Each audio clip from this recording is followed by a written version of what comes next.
ಪಕ್ಷದ ಕಾರ್ಯಕರ್ತರು ಯಾರ್ಯಾರು ಈ ಮೆಂಬರ್ಶಿಪ್ ಡ್ರೈವ್ನಲ್ಲಿ ಯಾರ್ಯಾರು ಸಕ್ರಿಯ ಸದಸ್ಯರು ಪಾಲ್ಗೊಂಡಿರ್ತಾರೆ ಅವರನ್ನು ಮಾತ್ರ ಆ ಒಂದು ದೊಡ್ಡ ಮಟ್ಟದ ಒಂದು ಬೃಹತ್ ಸಮಾವೇಶವನ್ನು ಮಾಡಿ ಅವ್ರಿಗೆ ಕೃತಜ್ಞತೆಯನ್ನು ಸಲ್ಲಿಸ್ತಕ್ಕಂಥ ಒಂದು ಕೆಲಸ ಪಕ್ಷದ ವರಿಷ್ಠರು ನಮ್ಮ ನಾಯಕರು ಎಲ್ಲರೂ ಸೇರಿ ಮಾಡ್ತೇವೆ ಅಂತಕ್ಕಂಥದ್ದನ್ನ ಈ ಸಂದರ್ಭದಲ್ಲಿ ತಿಳಿಸ್ಲಿಕ್ಕೆ ಬಯಸ್ತೇನೆ. ಸಮಾವೇಶ ಆಗಸ್ಟ್ 20 ರಾಜ್ಯ ಪ್ರವಾಸ ಮುಕ್ತಾಯ ಆಗತ್ತಣ್ಣ. ಆ್ಯಸ್ ಆಫ್ ನೌ ಶೆಡ್ಯೂಲ್ ಇರ್ತಕ್ಕಂಥದ್ದು 20ನೇ ತಾರೀಕು ಆಗಸ್ಟ್ವರೆಗೂ. ತದನಂತರ ಬಹುಶಃ ಒಂದು ಸೆಪ್ಟೆಂಬರ್ ತಿಂಗಳಲ್ಲಿ ಒಂದು ನಮ್ಮ ಹಳೆ ಮೈಸೂರು ಪ್ರಾಂತ್ಯದಲ್ಲಿ ಒಂದು ಜೊತೆಯಲ್ಲಿ ಈ ಭಾಗದಲ್ಲಿ ಇಲ್ಲೆಲ್ಲರೂ ಬಹುಶಃ ಕಲಬುರಗಿ ಜಿಲ್ಲೆಯಲ್ಲೇ ಮಾಡಬೇಕು ಅಂತಕ್ಕಂಥ ಚರ್ಚೆಗಳು ಕೂಡ ಈಗಾಗಲೇ ಪಕ್ಷದ ವರಿಷ್ಠರು ಮತ್ತು ಹಲವಾರು ಜನ ಹಿರಿಯ ಮುಖಂಡರುಗಳು ಚರ್ಚೆ ಮಾಡ್ತಾ ಇದ್ದಾರೆ ಕೂತ್ಕೊಂಡು. ಅಂತಿಮವಾಗಿ ಅದು ಎಲ್ಲಿ ಅಂತಿಮ ಮಾಡ್ತೇವೆ ಅಂತಕ್ಕಂಥದ್ರ ಬಗ್ಗೆ ಶೀಘ್ರದಲ್ಲೇ ವಿಚಾರವನ್ನು ತಿಳಿಸ್ತೇವೆ. 4.25 ಲಕ್ಷವರೆಗೂ ಟಚ್ ಆಗಿದೆ ಅಣ್ಣ. ಅದರಲ್ಲಿ 1.5 ಲಕ್ಷ ಜನ ಫಾರಮ್ನ ಫಿಲ್ ಮಾಡಿದ್ದಾರೆ. That means they are active members of the JDS party. ಯಾಕೆಂದರೆ ಫಾರ್ಮ್ನ ಫಿಲ್ ಮಾಡ್ತಕ್ಕಂಥ ಪ್ರಕ್ರಿಯೆ ಎಲ್ರಿಗೂ ಕೂಡ ಬರಲಿಕ್ಕಿಲ್ಲ. ಅದೇನಂತ ಏನು ಕಾಂಪ್ಲಿಕೇಶನ್ ಪ್ರಕ್ರಿಯೆ ಏನಲ್ಲ. ಮಿಸ್ಡ್ ಕಾಲ್ ಕೊಡ್ತೀವಿ, ನಂಬರ್ ಬರುತ್ತೆ, ಮತ್ತು OTP ಬರುತ್ತೆ, OTP ಜನ್ರೇಟ್ ಆಗುತ್ತೆ. ನೀವು ಒಳಗಡೆ ಹೋಗಿ ಲಿಂಕ್ ಒತ್ತಿದ್ರೆ you can fill the form. ಏನಿಲ್ಲ, ಹೆಸರು ಪ್ಲಸ್ಸು ನೀವು ಪುರುಷರ ಮಹಿಳೆಯರ ನಿಮ್ಮ ವಯಸ್ಸೇನು, ನೀವು ಯಾವ ಕಾನ್ಸ್ಟಿಟ್ಯೂನ್ಸಿ, ನೀವು ಒಂದು photo upload. It's A simple process. ಏನು ಹೆಚ್ಚಾಗೇನು ಕಾಂಪ್ಲಿಕೇಶನ್ ಏನು ಮಾಡಿಲ್ಲ ಪ್ರಾಸೆಸ್. ಬನ್ನಿ ಅಣ್ಣ. ಏಕೆಂದರೆ ಬಹುತೇಕ ಜನತಾದಳ ಪಕ್ಷವನ್ನು ಇಲ್ಲಿವರೆಗೂ ಕಳೆದ 30 ವರ್ಷದಿಂದ ನಿರಂತರವಾಗಿ ಸನ್ಮಾನ್ಯ ದೇವೇಗೌಡರು ಸಾಹೇಬ್ರ 62 ವರ್ಷದ ದೀರ್ಘಕಾಲದ ರಾಜಕಾರಣದಲ್ಲಿ ಈಗ ಏನು ಹತ್ತತ್ರ 99ರಿಂದ ಈಚೆಗೆ ನಾವು ತೆಗೆದುಕೊಳ್ತಕ್ಕಂಥದ್ದಾದರೆ ಪಕ್ಷ ಕಟ್ಟಿರ್ತಕ್ಕಂಥದ್ದೇ ಹೋರಾಟದ ಹಿನ್ನೆಲೆಯಲ್ಲಿ. ಈಗ ಚುನಾವಣೆಗಳಲ್ಲಿ ಏಳು ಬೀಳು ಫಲಿತಾಂಶ ನಮ್ಮ ಪರವಾಗಿ ಬರದೇ ಹೋಗ್ಬೋದು. ಒಂದೊಂದ್ಸಲಿ ಜನ ನಮ್ಗೆ ಆಶೀರ್ವಾದ ಮಾಡಿರ್ತಕ್ಕಂಥದ್ದು ಕೂಡ ನಾವು ನೋಡಿದ್ದೇವೆ. ಒಂದೊಂದ್ಸಲಿ ನಮ್ಮ ನಿರೀಕ್ಷೆಗೆ ನಾವು ಮುಟ್ಟಿಲ್ಲದೆ ಇರ್ತಕ್ಕಂಥ ರಿಸಲ್ಟ್ಗಳು ಕೂಡ ನೋಡಿದ್ದೇವೆ. ಹಂಗನ್ ಮಾತ್ರಕ್ಕೆ ನಾವೇನು ಕೈ ಕಟ್ಕೊಂಡು ಮೂಲೆಯಲ್ಲಿ ಕೂತ್ಕೊಳ್ತೀವಿ ಅಂತಕ್ಕಂಥ ಪ್ರಶ್ನೆ ಇಲ್ಲ. ಈಗಿನಿಂದ ಭಾಳ ಸಕ್ರಿಯವಾಗಿ ನಮ್ಮ ಎಲ್ಲ ಈ ಭಾಗದ ಜಿಲ್ಲೆಯ ನಾಯಕರುಗಳು, ಸ್ಥಳೀಯ ಮುಖಂಡರುಗಳು ಈಗಾಗಲೇ ಮಾಡ್ತಾ ಇಲ್ಲ ಅಂತಕ್ಕಂಥದ್ದೇನಿಲ್ಲ. ಈಗಾಗಲೇ ನೋಡಿ, ನಾನು ಬಾಲರಾಜ್ ಅವ್ರ ಜೊತೆ ಮತ್ತು ನಮ್ಮ ನಾಟಿಕರ್ ಅವ್ರ ಜೊತೆ ಬೆಳಗ್ಗೆ ಕೂತ್ಕೊಂಡು ಚರ್ಚೆ ಮಾಡ್ತೀವಿ. ಸೇಡಮ್ಮು ಮತ್ತು ಚಿತ್ತಾಪುರದಲ್ಲಿ ತಮಗೆಲ್ಲ ಗೊತ್ತಿದ್ದಂಗೆ ನನಗಿಂತ ಚೆನ್ನಾಗಿ ನಿಮಗೆ ಅದ್ರ ಬಗ್ಗೆ ಅರಿವಿದೆ.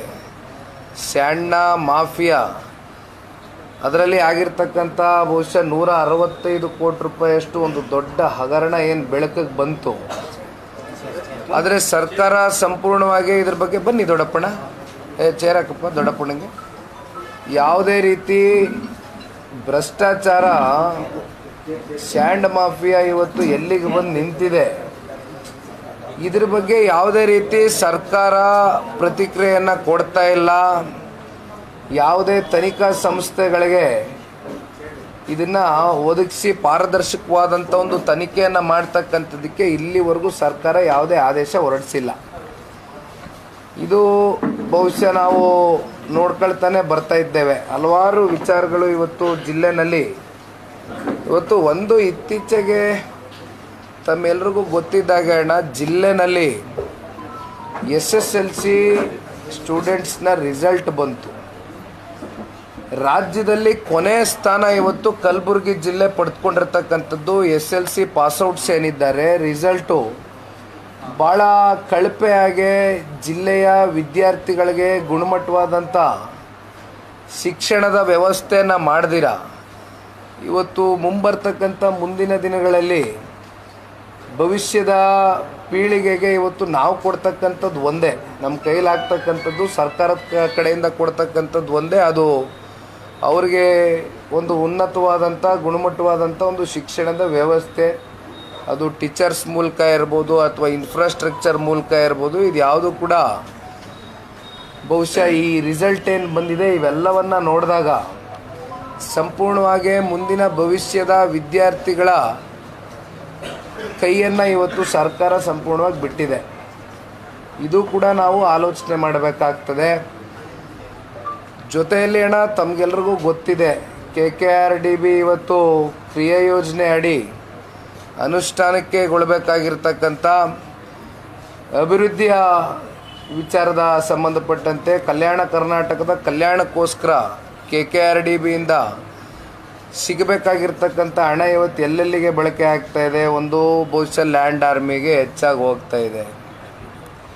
ನನಗೆ ಗೊತ್ತಿಲ್ಲ ಯಾವ ರಸ್ತೆಗಳ ಅಭಿವೃದ್ಧಿ ಆಗ್ತಾ ಇದೆ ಅಥವಾ ಆ 3,000 ಕೋಟಿ ಎಲ್ಲೆಲ್ಲಿ ಸಮರ್ಪಕವಾಗಿ ಆ ಅನುದಾನ 5,000 ಕೋಟಿ ಅಲ್ಲ. ಮೊನ್ನೆ ಮಾನ್ಯ ಮುಖ್ಯಮಂತ್ರಿಗಳು ಯಾದಗಿರಿ ಜಿಲ್ಲೆಗೆ ಹೋದಾಗಲೂ 13,000 ಕೋಟಿ ಅಂತ ಹೇಳಿದ್ರು. KKRDBಯಿಂದ ಭಾಳ ದೊಡ್ಡ ಮಟ್ಟದಲ್ಲಿ ಅನುದಾನ ಕೊಟ್ಟಿದೆ, ದೊಡ್ಡ ಮಟ್ಟದಲ್ಲಿ ಅಭಿವೃದ್ಧಿ ಆಗಿದೆ ಅಂತಕ್ಕಂಥದ್ದು ನಮ್ಮ ನಾಯಕರಾದಂಥ ಕುಮಾರಣ್ಣವರು ಕೂಡ ಒಂದು ಪ್ರಶ್ನೆಯನ್ನು ಕೇಳಿದ್ದಾರೆ. ನೀವು ಇಷ್ಟು ಕೋಟ್ಯಾಂತರ ರೂಪಾಯಿ ಇವತ್ತು ಅಭಿವೃದ್ಧಿಗೆ ನೀವು ಹಣವನ್ನು ಒದಗಿಸಿದ್ದೇವೆ KKRDB ಮೂಲಕ ಅಂತಕ್ಕಂಥದ್ದಾದರೆ, ಇವತ್ತು ಈ ರಾಜ್ಯದ ತೆರಿಗೆ ಮೂಲಕ ಕಟ್ತಕ್ಕಂಥ ಕನ್ನಡಿಗರ ಹಣ ಎಲ್ಲಿ ಅಭಿವೃದ್ಧಿಗೆ ಸಮರ್ಪಕವಾಗಿ ಬಳಕೆ ಆಗಿದೆ ಅಂತಕ್ಕಂಥ ಯಕ್ಷ ಪ್ರಶ್ನೆ ಇವತ್ತು ಬಹುತೇಕರಲ್ಲಿ ಕಾಣ್ತಾ ಇದೆ. ವಿಶೇಷವಾಗಿ ಕಲ್ಯಾಣ ಕರ್ನಾಟಕ ಭಾಗದಲ್ಲಿ ಕಲ್ಯಾಣಕ್ಕೋಸ್ಕರ, ಜನರ ಕಲ್ಯಾಣಕ್ಕೋಸ್ಕರ ಇಟ್ಟಿರ್ತಕ್ಕಂಥ ದುಡ್ಡು ಸಮರ್ಪಕವಾಗಿ ಬಳಕೆ ಆಗಿದೆ ಅಂತಕ್ಕಂಥದ್ದು ನೀವು ಹೇಳ್ತಕ್ಕಂಥದ್ದಾದರೆ, ಅದು ಎಲ್ಲಾಗಿದೆ ಅಂತಕ್ಕಂಥದ್ದನ್ನು ನೀವು ಶ್ವೇತಪತ್ರವನ್ನು ಹೊರಡಿಸ್ತಕ್ಕಂಥ ಕೆಲಸ ದಯಮಾಡಿ ಮಾಡಬೇಕು ಅಂತಕ್ಕಂಥದ್ದನ್ನು ಸನ್ಮಾನ್ಯ ಕುಮಾರಣ್ಣವ್ರು ನೇರವಾಗಿ ಕಳೆದ 16ನೇ ತಾರೀಕು ಈ ರಾಜ್ಯ ಪ್ರವಾಸದ ವ್ಯಾಪ್ತಿ ಸಂದರ್ಭದಲ್ಲೂ ಕೂಡ ಅವರು ಚರ್ಚೆಯನ್ನು ಮಾಡಿದ್ದಾರೆ. ನಾವು ಕೂಡ ಪಕ್ಷದ ವತಿಯಿಂದ ಸರ್ಕಾರಕ್ಕೆ ಒತ್ತಾಯಿಸ್ತೀವಿ, ಆಗ್ರಹಿಸ್ತೀವಿ, ದಯವಿಟ್ಟು ಒಂದು ಶ್ವೇತಪತ್ರವನ್ನು ಹೊರಡಿಸಿ. ಸೊ ಸಂಪೂರ್ಣವಾಗಿ 224 ಕ್ಷೇತ್ರದಲ್ಲೂ ಕೂಡ ಎಲ್ಲ ಸಕ್ರಿಯವಾಗಿ ಪದಾಧಿಕಾರಿಗಳನ್ನ ನೇಮಕಾತಿ ಮಾಡ್ತಕ್ಕಂಥ ಪ್ರಕ್ರಿಯೆಗಳು ಈಗಾಗಲೇ ಪ್ರಾರಂಭ ಆಗಿದೆ. ಯಾಕೆಂದರೆ ತಮಗೆ ಗೊತ್ತಿದೆಯಣ್ಣ, ಚುನಾವಣೆ ಇನ್ನೂ 3 ವರ್ಷ ಇದೆ. ನಾವೇನು ಚುನಾವಣೆ ಸಮೀಪದಲ್ಲಿ ಇವತ್ತು ಬಂದಿರತಕ್ಕಂಥದ್ದಲ್ಲ. ನಾನು ಬಂದಿರತಕ್ಕಂಥದ್ದೇ ಪಕ್ಷ ಕಟ್ಟಲಿಕ್ಕೆ, ಜಿಲ್ಲೆನಲ್ಲಿರ್ತಕ್ಕಂಥ ನಾಯಕರನ್ನ ವಿಶ್ವಾಸಕ್ಕೆ ತಗೊಂಡು ಹೋಗ್ತಕ್ಕಂಥದ್ದು. ಈಗ ಸದ್ಯದ ಮಟ್ಟಕ್ಕೆ ಇರ್ತಕ್ಕಂಥ ಪದಾಧಿಕಾರಿಗಳನ್ನ ಯಾವ ರೀತಿ ಅವರು ಸಕ್ರಿಯವಾಗಿ ಕೆಲಸ ಮಾಡ್ತಾ ಇದ್ದಾರೆ ಅಥವಾ ಬೇರೆ ಇನ್ಯಾರಾದರೂ ಅವರ ಜಾಗವನ್ನು ಬರೆಸಲಿಕ್ಕೆ ಏನಾದರೂ ನಮ್ಮ ಕಾರ್ಯಕರ್ತರು ಅಪೇಕ್ಷೆ ಪಡ್ತಾ ಇದ್ದಾರೆ ಅಂತಕ್ಕಂಥ ಇವೆಲ್ಲ ವರದಿಯನ್ನು ಇವತ್ತು ತೆಗೆದುಕೊಂಡು ಹೋಗಿ ನಾವು ಪಕ್ಷದ ವರಿಷ್ಠರ ಗಮನಕ್ಕೆ ತಗೊಂಡು ಬರಬೇಕಾಗಿದೆ. ಅದನ್ನು ಮಾಡ್ತಾ ಇದ್ದೇವೆ.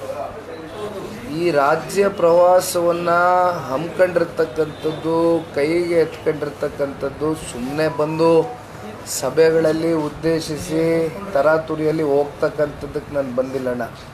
ಏಕೆಂದರೆ ಬಹುಶಃ ನಿನ್ನೆ ದಿನ ಕೂಡ ನಾನು ಬೀದರ್ಗೆ ಹೋದಾಗ ಜಿಲ್ಲಾಧ್ಯಕ್ಷರ ಮನೆ, ತಾಲೂಕು ಅಧ್ಯಕ್ಷರ ಮನೆ, ನಗರಾಧ್ಯಕ್ಷರ ಮನೆ ಪ್ಲಸ್ಸು ಯಾರ್ಯಾರು ತಾವೇ ಹೇಳ್ದಂಗೆ ಈ ನಮ್ಮ ಪಕ್ಷದ ಪರವಾಗಿ ಪಾಪ ನೀವೇ ಸಲಹೆ ಕೊಟ್ಟಿದ್ದೀರಿ ನಮಗೆ, ಯಾರ್ಯಾರು ಮುನ್ಸ್ಕೊಂಡಿದ್ದಾರೆ.